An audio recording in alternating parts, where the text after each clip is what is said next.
Todos, a paz do Senhor. Aqui quem vos fala é a pastora Lorena. A gente vai falar hoje sobre um profeta chamado Obadias, que significa servo do Senhor, né? É um livro pequeno, um capítulo só.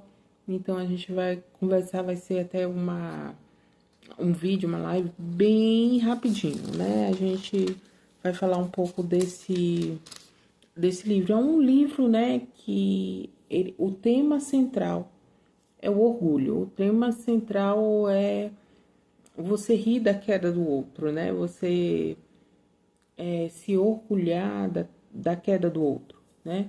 Obadias, ele era da região, né? Eu vou falar para vocês aqui, tá? Meu esboço, para a gente ter uma cronologia de como vai falar, né? Sobre esse estudo. E aqui tá a minha Bíblia. Então, se vocês me verem olhando para baixo, porque ou estou lendo, ou estou me localizando diante do estudo, né? Obadias era do reino do sul de Judá, tá? Ele faz essa denúncia contra o reinado de Edom. E Edom, né, os descendentes de Esaú. E o grande conflito começa, né, desde Gênesis, quando Esaú, ele desprezou a sua primogenitura e aí ele perde as bênçãos, né, patriarcais do seu pai, ele perde. E aí começa o conflito entre Jacó e Esaú.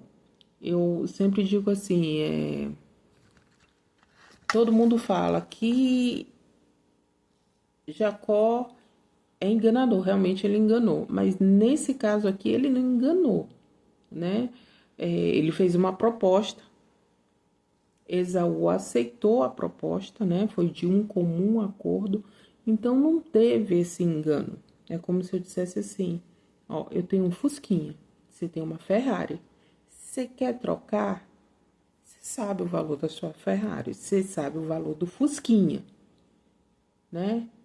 Eu lancei a proposta, né? Isso daí é uma proposta comercial, né? Aí você diz assim, não, Lorena, que doido, não quero isso não, passa pra frente, quero não.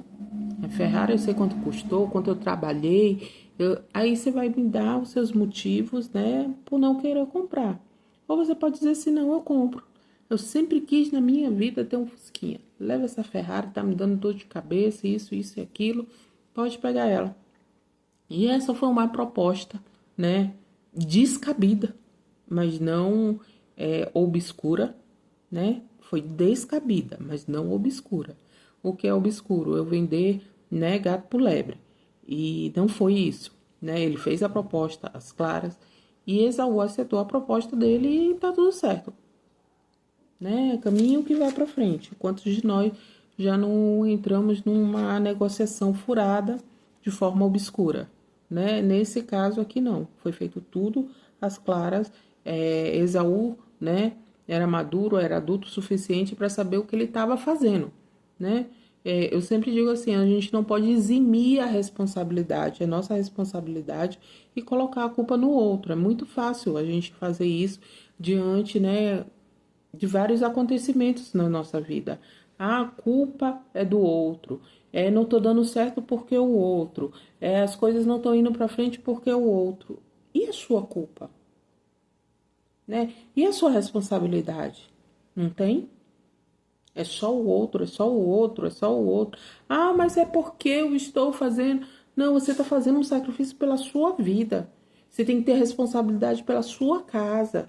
Você tem que administrar, né, toda a sua parentela, daquilo, né, que você pode. Porque quando a gente fala em parentela, a gente fala de pessoas que estão perto, mas também fala de pessoas que estão longe.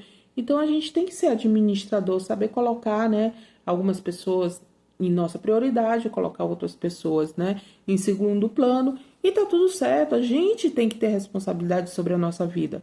Não adianta a gente ficar culpando o outro depois que, né, tudo deu errado foi o outro. Não, a gente tem que parar, ouvir a voz de Deus, ouvir o que Deus está querendo sobre as nossas vidas, sobre o nosso ministério, sobre a nossa casa, sobre o trabalho inclusive sobre o trabalho que a gente está. A gente tem que parar para ouvir a Deus. mas a gente está, né, nesse momento que tudo tem que ser para ontem. Ah, tudo é para ontem. E a gente não para orar, a gente não para ler a Bíblia, a gente não para ouvir de Deus, mas a gente quer ter essa comunhão com Deus. A gente quer que Deus, né, esteja à frente da nossa vida, mas as decisões quem toma somos nós e queremos responsabilizar outras pessoas, até às vezes, né, a próprio Deus. E essa história, né, dos Edomitas vai até mais longe, né? Vai lá em Números 20, né, em Êxodo, quando o povo está saindo, né, do Egito, após abrir o Mar Vermelho, e em Números vai relatar essa história, lá em Números, que, vamos lá abrir, é em Números 20, né, para a gente entender melhor o como que é essa briga desse povo, por que esse povo briga tanto, né? Às vezes a gente tem raízes tão profundas na nossa vida, né? Que a gente nem sabe, a gente deixa pra lá, mas quando a gente começa a entender a raiz do nosso problema, algumas coisas mudam, né? É Números 14, 21. E diz assim: Moisés enviou uma mensagem ao rei Edom, dizendo assim: Assim diz o teu irmão, ó Israel. Então ele vai chamar, né, Edom de irmão. Você chamar outra pessoa de irmão é forte, né? É forte. Você olhar para outro e dizer assim, meu irmão. Às vezes a gente chama na igreja, irmão, irmão, mas quando você chama assim, meu irmão, é outra conotação. E vamos terminar aqui de ler. Tu sabes de todas as dificuldades que tiveram sobre nós. Os nossos antepassados desceram para o Egito. Ali vivemos durante muitos anos. Os egípcios, porém, nos maltrataram, como também a eles. Mas quando clamamos ao Senhor, ele ouviu o nosso clamor, enviou um anjo e nos tirou do Egito. Agora estamos em Gades, a cidade fronteira do teu território. Deixa-nos atravessar a tua terra. Não passaremos por nenhuma plantação, nem vinha, nem beberemos água do seu poço. Passaremos pela estrada do rei e não nos desviaremos nem para a direita e nem para a esquerda, até que tenhamos atravessado o seu território. Mas Edom respondeu: Vocês não passarão por aqui. Se tentarem, nós atacaremos pela espada. E os israelitas disseram: Iremos pela estrada principal. E se nós ou nosso rebanho bebemos da nossa água, pagaremos por ela. Queremos apenas atravessar a pé e nada mais. Mas Edom insistiu: Vocês não podem atravessar. Então Edom os atacou com excesso grande e poderoso. Visto que Edom se recusou a deixá-los atravessar o seu território, Israel o desviou. Então a gente vai ver aqui mais uma vez, né?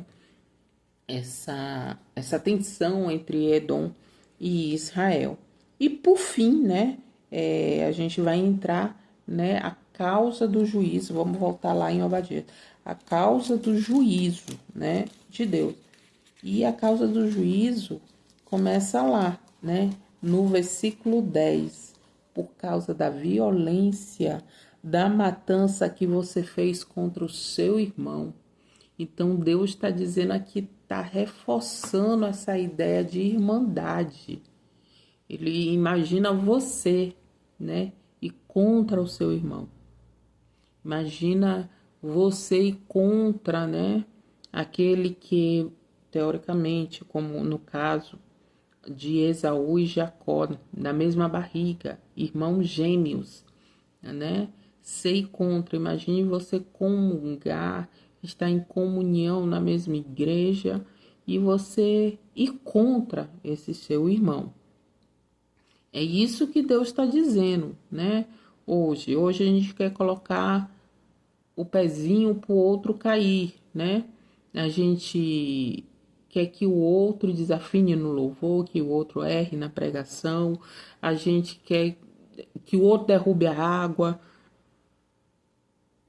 E Deus está dizendo, ei, para aí, para aí. É momento de parar, de refletir, de voltar ao primeiro amor. Porque quando você não ama o seu próximo, você nem ama a si mesmo. Que é aquilo que você quer para si, você quer para o seu próximo. Então, será que você quer, né, ser motivo de chacota? Não. Então, por que você está chacoalhando, rindo, né, desprezando o outro? Aí ele termina aqui, ó. Ele continua, né? Termina não. Continua. Você será coberto de vergonha e eliminado para sempre. No dia que você ficou por perto, quando os estrangeiros roubaram os bens dele, estranhos entraram em suas portas e lançaram a sorte sobre Jerusalém, você fez exatamente como eles. Então, quer dizer, quando os judeus, né, eles foram roubados, foram invadidos, o que Edom fez? Fez a mesma coisa que eles, né? Você não deveria ter olhado com satisfação a desgraça do seu irmão. Mais uma vez, Deus falando, né? Seu irmão. Nem se alegrado com a destruição do povo de Judá. Não devia ter falado com arrogância no dia da sua aflição, ou seja, no dia que eu peço socorro, em vez de eu estar orando, não, eu estou dizendo assim, toda hora a mesma coisa, toda hora, né, o mesmo mimimi, toda hora a mesma vitimização, toda hora, toda hora, toda hora, toda hora. E eu vou te falar uma coisa, é assim, tem horas, né, que a gente precisa deixar o outro crescer, tá? Isso é saudável. Muitas vezes eu com meu filho, eu deixo ele crescer, eu deixo ele amarrar o tênis dele, eu deixo ele ler sozinho os exercícios, eu deixo muita coisa ele fazer sozinho. E na nossa vida espiritual, muita coisa a gente vai ter que fazer sozinho. Ninguém pode, né, saber da nossa intimidade e orar como a gente ora. Porque quando eu estou orando por outro, eu estou intercedendo pelo outro, eu não sei o que o outro está passando, mas quando ele ora por si mesmo, ele vai falar do íntimo, da dor mais íntima dele para Deus. Ele vai ter um diálogo com Deus que é diferente de uma intercessão de um irmão. É diferente. É diferente quando eu estou intercedendo por uma pessoa e é diferente quando eu estou clamando pela minha casa. É diferente. Então, tem vezes que a gente vai precisar mesmo deixar, né, o nosso irmão ter essa intimidade com Deus, porque às vezes Deus nos leva ao deserto para essa intimidade. E tem vezes que a gente está dando pontapé para o irmão cair no precipício. E é isso que Deus está, né, vem hoje para nos chamar a atenção, né? E vamos continuar aí. Você não devia ter entrado pelas portas do meu povo no dia da calamidade.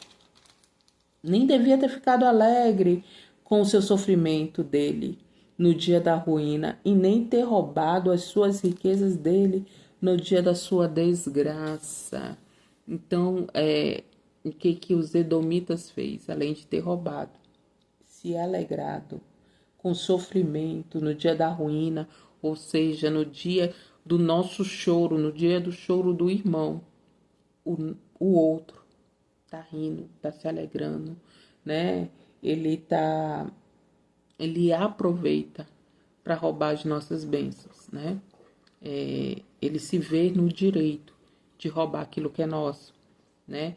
Para roubar, vamos dizer assim, um cargo na igreja, roubar, entre aspas, o nosso emprego, roubar, né, a nossa família, porque tem muita gente, já N casos, né, na internet, se fingiu de muito amigo quando viu tava com meu marido, né, mas também a responsabilidade é sua, porque você também deu brecha para que aquela pessoa entrasse, pessoa só ia entrar quando você desse brecha, então não é essa questão muito que eu tô falando, eu tô falando dessa questão, né, de você aproveitar da fragilidade do outro para tomar aquilo que é dele, né, para tomar aquilo que não é seu, é do outro. O outro conquistou, o outro se sacrificou, o outro orou, o outro chorou, o outro se humilhou diante de Deus, diante de homens, talvez, e você Pegou aquilo. E vamos continuar aqui. Não devia ter esperado nas encruzilhadas para matar os que conseguiram escapar, nem entregado os sobreviventes à aflição. O dia do Senhor está próximo para todas as nações. Assim como você fez, será feito com você. E aí Deus, né, ele vai terminando essa conclusão, né, da causa, né, do juízo de Deus. Ou seja, aquele pequeno povo que conseguiu fugir, né, dessa invasão contra Judá, o que os edonitas fizeram? Eles mataram. Ficaram na espreita, esperando o povo passar para matar. Ou seja, o meu irmão me matou, né? E os que e Deus está falando assim, aqueles que sobreviveram, por que você não entregou a própria aflição?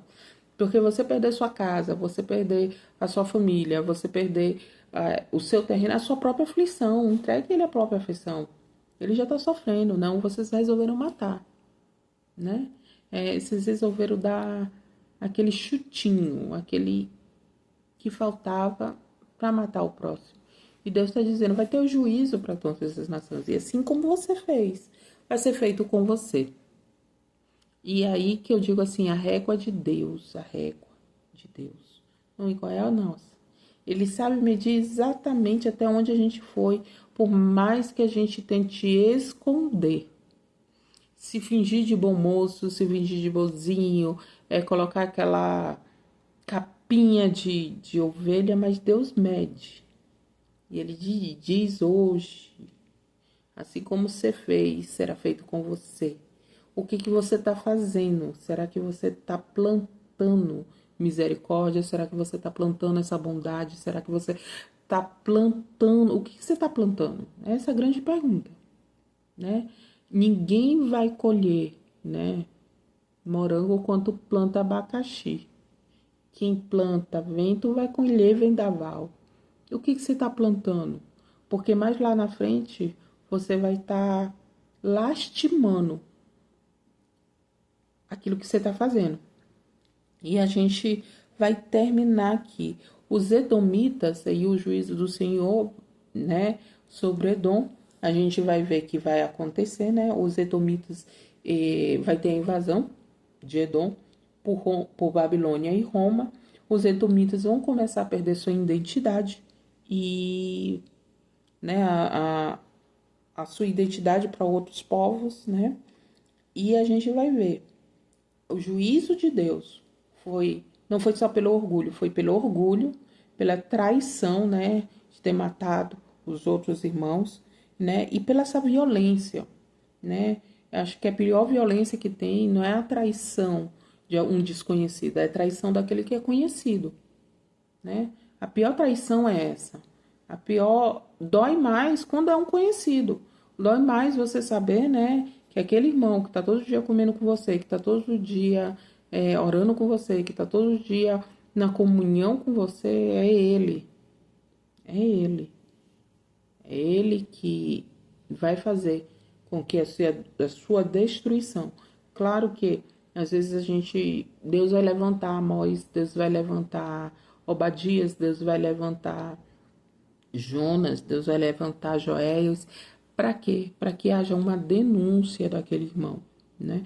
Eu sempre falo, Deus, ele vai fazer aquilo que ele nos ensinou. Muitas vezes ele nos chama, né, no particular. Aqui um tete a tete, eu e você, vamos conversar, vamos colocar, vamos alinhar, né, as coisas. E o irmão, aí Deus vai colocar ele numa situação que não será mais aquele entre eu e você. Vai começar, né, a alargar essas correções. Então vai estar lá mais duas pessoas, conversando com você, estreitando, vendo, né, aquilo que precisa ser corrigido. E o nosso orgulho muitas vezes não permite isso, porque a gente acha o quê? Eu sou ungido de Deus, não preciso ser corrigido. Não precisamos todos os dias. Eu sempre digo, a gente precisa entrar. A gente tem que entrar no culto como Pedro. Jesus está dizendo, alguém vai me trair. Pedro, sou eu, porque Pedro está examinando a si mesmo, né? Judas é o único que fica calado. Mas Pedro está examinando a si mesmo. Deus está dizendo, será sou eu? Porque ele sabe quem é ele sabe as limitações do seu caráter, ele sabe, né, aonde ele pode tropeçar. E é isso que a gente tem que entrar no culto, com esse entendimento, né, de correção. Deus está me corrigindo porque ele ainda me ama, né? Deus, ele está me exortando porque ele ainda me ama. E às vezes a gente está nesse impasse, porque é o outro, porque a palavra foi para o outro, e Deus está dizendo assim, não, guarda a palavra, porque se ainda não coube em você, uma hora vai caber. Porque tem alguma hora que a gente não vigia, tem alguma hora que a gente tropeça, tem uma hora que a gente cai, mas por maior seja a paciência, por maior que seja, né, a sua compreensão bíblica, por maior que seja, né, a sua intimidade, uma hora a gente, como ser humano, a gente cai, né, uma hora, e Deus está dizendo assim, não seja como os edonitas, não seja como eles, que é com seu próprio irmão, né, com a sua própria comunidade, talvez com a sua própria ovelha, talvez com o seu esposo, com a sua esposa. E Deus está nos chamando, ei, psiu, volta.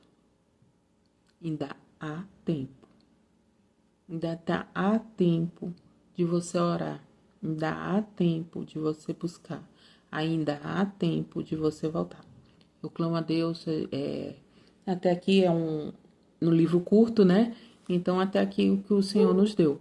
E eu oro a Deus por uma noite abençoada, né? Ou um dia abençoado, não sei o horário que você vai estar vendo esse vídeo, um dia abençoado, com multiplicações, né? De sabedoria e inteligência para entender a palavra do Senhor. Porque as bênçãos, sim, correrão atrás de nós.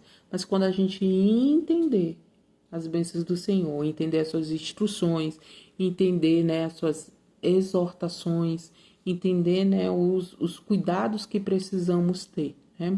Eu sempre digo que a balança de Deus, ela sempre tende mais, né, ao órfão, viúvo e necessitado, do que muitas vezes eu que estou na igreja, né,